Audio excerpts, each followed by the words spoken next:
what deep inside do you really want? How do you want to live? What's important to you? Take some time out, because that alone will push you so much more further up than anything else than money and fame, and for all of that, forget about it. What's important to you, and who do you want to surround yourself with?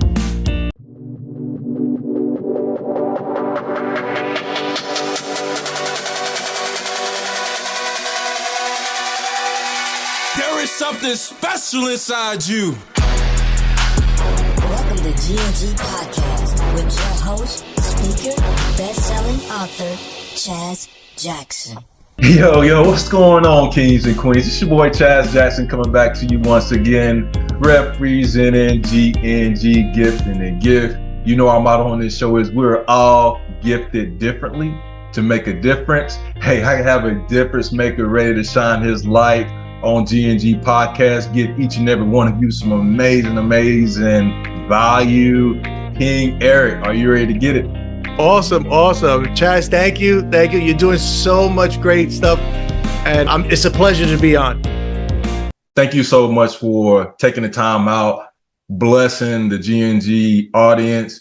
And I know you're doing some phenomenal things. I want you to jump into your story a little bit of how you got to be husband, father, podcast host. I know you recently had a summit that was launched and did incredibly well. And you're shining your light in so many different areas, impacting our next generation, your generation, and everybody that just comes into your lane, into your path, using the gifts that God gave you. So can you just share your story a little bit of how you got to where you are in 2022, Eric? Definitely. And, at the end of my story, people will know that everybody's got a shot to do whatever they want to do. Grew up in the middle of Manhattan in New York City, in the projects, the youngest of four boys. And my father was hardworking. My mom worked also. So rough neighborhood, things that happen. You're living in the projects. One thing that I found growing up was I had the knack for observing. I had three older brothers, and I caught reading really quickly just by watching them. All the classwork stuff, following them. Everything was so easy for me to do just by observing what they were doing. And I kept that throughout my life. Went to high school, graduated. My parents, they worked hard. They were, we were lower middle class, but they put us in Catholic grammar school. I went to a Catholic high school. I actually went 1 year to a Catholic college. Sports was always something that I loved, but my parents weren't into sports. I ran track in high school, and I would come home with my medal. I came in second, and my dad goes, "Okay, how was your grades?" Didn't really, because you know what? They struggled, and I understood they wanted better.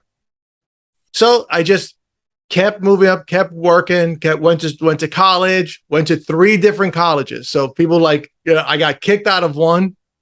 I went to a second one, and then I transferred to the college that I graduated from. I went to work where my brother worked down in Wall Street. And he got me a job as a runner. And as a runner, all you do is you get an order.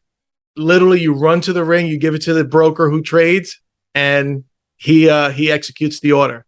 But my brother always told me, learn as much as you can, as quickly as you can.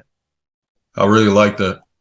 And I did it. I learned as much. I just consumed. I watched what everybody did. And from there, I was able to move up very quickly through the different companies that I was in. And I eventually became a broker. And around the same time as me being a broker, I got married. And then 3 years later, we started having kids. So I have two sons and my daughter. Then I started coaching Pop Warner football. And Is that where a head coach came from? Like the whole. yes, actually, it started coming from there because what happened was I noticed that the stuff that I was coaching, I was also doing at my job. So I started noticing, I started jotting all that stuff down. Eventually, I started moving up in the ranks of coaching, and I ended up as a high school coach. And while it's coaching, I was also working down in Wall Street, and the two things came together. And I eventually started finding out that kids at all the different levels think that all they are is that sport. And my premise to my podcast is that you're more than your sport. I really love that about that as well, your podcast. Yeah, it's, too many times people, when they finish high school, they're like, okay, what am I going to do? I don't know. I only knew how to play football or baseball. And even in college, and you see this in the NFL, and you see this also, after the NFL and all the other sports, even coaches, when they stop coaching, they're like, okay, what am I going to do? I don't know anything. And you're more than the sport, and you know more. You need to take those things that you learned in sports, like adversity, organization, time management, teamwork, leadership. Take that and use it to become successful somewhere else. So that's how my podcast got started. Wow, you're dropping so many gems already, Eric. And I really love just going back to what your brother installed into you. And I would take it was at an early age, learn as much as you can. And going forward on how you talked about how your podcast is influenced by, you're more than just your sport, how you was discussing with your athletes. And that brings me to this question for you. What does that mean to you when installing learn as much as you can into an athlete, that young man? And because this podcast is really focused on providing tips and techniques for young men as they strive to grow in personal development. So I'm just led to just to kind of take those two gems that you just shared, the one from your brother, learn as much as you can, and how you've incorporated being a coach, letting your athletes know, hey, you're more than just sport. So what comes to mind when you hear those things, providing that information to an athlete? Well, the first one for my brother, learn as much as you can, as quickly as you can. I take that from the other thing that I spoke about, which is observing. If we just open our eyes and look around, who's doing the right things and who's doing the wrong things. And if you just take that time and say, hey, you know what? I like what this guy's doing. Let me go and learn and see if I can find out all the things that he knows. And move forward in that process. A lot of times athletes they'll go on the field, and one guy's a knucklehead and he starts fooling around, and you see like 3 or 4 knuckleheads fooling around with him. But then you see that other athlete who's quiet, who's doing his work, who's becoming like a really integral part of the team. And he's not trying to make people laugh. He's just trying to focus on his energy, being positive and doing what he has to do. Yeah, it might look fun to hang out with the knuckleheads, but you're going to learn more if you just see what that guy's doing and follow that. Wow, that's so true. And I think throughout life, that's what you need to do. You need to look at those people who are doing the right things and who have, that family unit, that family. You go, wow, that's an awesome family, and go and follow that. Just a quick little story. I just had a guy on I interviewed 2 days ago. He's coaching high school football. He played for University of Arkansas, and his mother kept moving all over the place. And he said that he went to a friend of his. He went to a friend's father and said he doesn't want to move anymore. He wants to be stable. And the friend's father took him in and raised him in high school. And he said, you know what? This was the first time I ever had a stable place to live. He goes, I've never lived in one spot for more than 1 year. Wow. And he took those things and he goes, that was a family. He goes, he was married. They lived in a house. They had a great family. And he said, you know what? I want to have a family like this.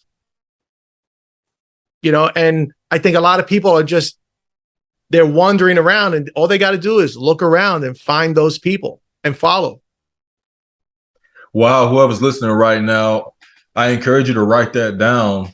Of being a person that observes, understanding a lot of your answers is right around you. If we can just slow down, right, Eric? I'm sure you agree with me, because there's so many distractions that wants to take control of our focus that we want to have towards growing, whatever our dreams, our goals, our ambitions look like, and really just observing and understanding that, hey, there's people around you that truly want to help. You know, I constantly tell my young people that I work with, hey, don't be afraid to ask questions and to ask for help, because I know even for us as men, maybe you agree with me, Eric, and whoever's listening to us right now, at times, you know, it was taught to me that ask for help or asking questions somewhat of a weakness, you know, that makes you look like you're not smart enough or you're not good enough. But actually, you know, I've learned that's a sign of strength, if you will, being able to have the courage to say, hey, I'm struggling in this area, or hey, how did you get to where you are? Because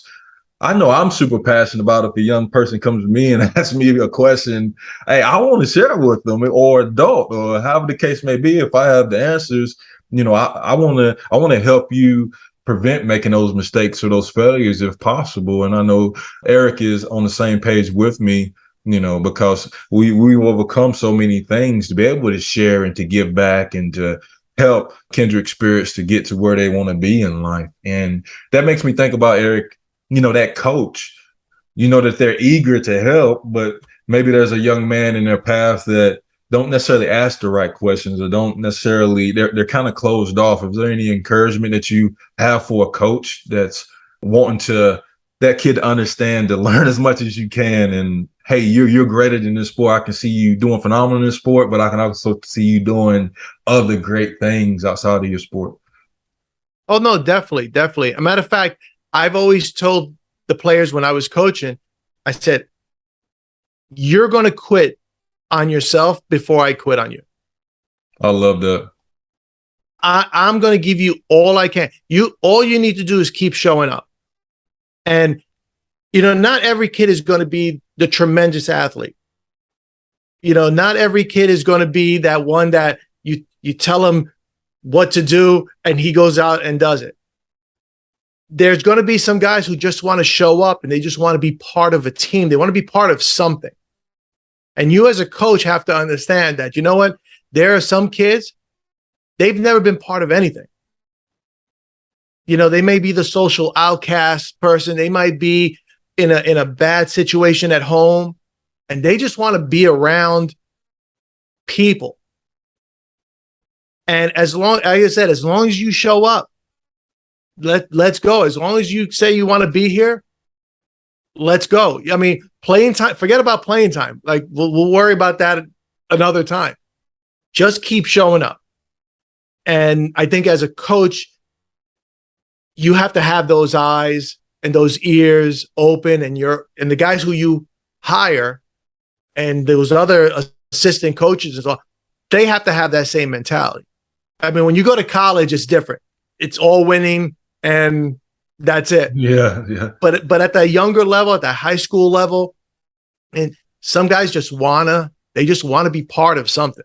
And you got to just be open to let them in. So much wisdom given there, Eric, and hopefully whoever's listening, you got you a pen and paper right now. Some of these gems, if not, go ahead and pause it. It's okay. Go ahead and grab it, rewind it back, because Eric's giving so much value for that young man, for that coach to be able to implement some application points that's been mentioned. One of them that constantly just sticks out in my head is observing, really looking around and having good awareness of the people around you, how you can serve, how you can help them grow towards a greater version of themselves. Now, Eric, I know that someone's listening right now. They want to know how can they get in front of more of what you have going on in 2022. They want to follow you. They even want to reach out to you and seek some help potentially. I would love for you to share your contact information, but also before you even do that, I just want to just open up the floor for you. Is there any more encouragement that you would just like to share with the audience right now? Because for me, I truly, again, believe that we're all gifted differently to make a difference, and no one is too small, whether you're a baby or a geriatric individual. No one is too small to be a difference maker right now, in your lane, right where you are right now. So, I'll give the floor back to you, Eric. Awesome. Well, one thing that I want to leave everybody is something that a lot of us don't do, but take some time out and try to figure out what's your core beliefs. What do you believe in? What's important to you? And why is it important? You know, a lot of times people don't reflect on their lives. It happens when they're like 80, 90 years old. They start reflecting, but you're not too young to start reflecting and say, hey, you know, what do I want? You know, and let's forget about the money, because you can start doing all the whys. Okay, I want money. Why do you want the money? Oh, because I can buy a lot of stuff. Why do you want to buy a lot of stuff? What deep inside do you really want? How do you want to live? What's important to you? You know, take some time out, because that alone will push you so much more further up than anything else than money and fame. And for all of that, forget about it. What's important to you, and who do you want to surround yourself with? But that's what I want to leave with. You know, if anybody wants to reach me, talk with me, just listen to what I'm talking about. I have the Hey Coach podcast. It's every week. It's on any of the platforms that you have. Listen in. I have a lot of athletes. I also do some one-on-one stuff. I also have my heycoachreyes.com. That's my website. I have a couple of blogs in there. I have a couple of interviews that are there also. So you can reach me either way on the website. There's my email. You can always contact me. And my email is eric@heycoachreyes.com. I'm also on Twitter, Hey Coach Podcast, and on Instagram. Thank you, Eric, for sharing your light, being here on GNG Podcast. One of my favorite quotes is, if I've seen further than others, it's by standing on the shoulders of giants. And I truly believe that you are a giant. There are so many young people that's being inspired by Hey Coach, your enthusiasm, your vision, the mindset that you're carrying, and also the standard that you're holding steadfast in. In this little bit of time that we've been collaborating and spending time, I've definitely noticed that you are truly passionate about what you're doing, and you truly want to serve people and help them become stronger versions of themselves. So I just want to say thank you. And again, I know people in your path is being able to see a lot better further into their vision, helping them bring their dreams and goals to pass. So I'm looking forward to all the other endeavors that you have going on in 2022 and moving on into the future. And just know GNG Podcast family definitely supports everything that Hey Coach is doing. And well, thank you. And thank you for having me on. Like I said, you know, it's a pleasure. You're doing so great things, and it's just an honor to be on your podcast. Yes, sir. I'm going to go ahead and lead us out, Eric. So, guys, I told you this was going to be a phenomenal episode. Please let us know what application point, because, you know, after every episode, I really, really hone in on those action points, because, you know, the Bible tells us not to just be hearers, but doers. So I want each and every one of you to be doers. Let us know what you're going to implement in your life based off of what Coach Reyes said. And I'm going to go ahead and tell you one that I'm going to do. I'm going to continue to be aware, continue to observe, and maybe you can take that daily challenge with me of observing what's in your surroundings. Who can you impact? Who's trying to impact you? If you're going through a storm, look around and say, what lesson can I take from what's going on in my life right now? And as always, this was, again, a phenomenal episode. Please share it out. Share it out. Get this message in front of as many people as possible. We cannot do it without you. And definitely reach out to Coach Reyes. He has a really good heart and really wanting to impact and influence each and every one of you. But I want you to stay up with GNG. More episodes coming soon. Family, I want you to do two things for me. Keep that crown on your heart. And please remember this. We are God's echo. I love each and every one of you. Peace. Thank you for listening to GNG Podcast. Remember, you are gifted differently to make a difference. Please visit chazjacksonspeaks.org and let's continue to grow together. God bless.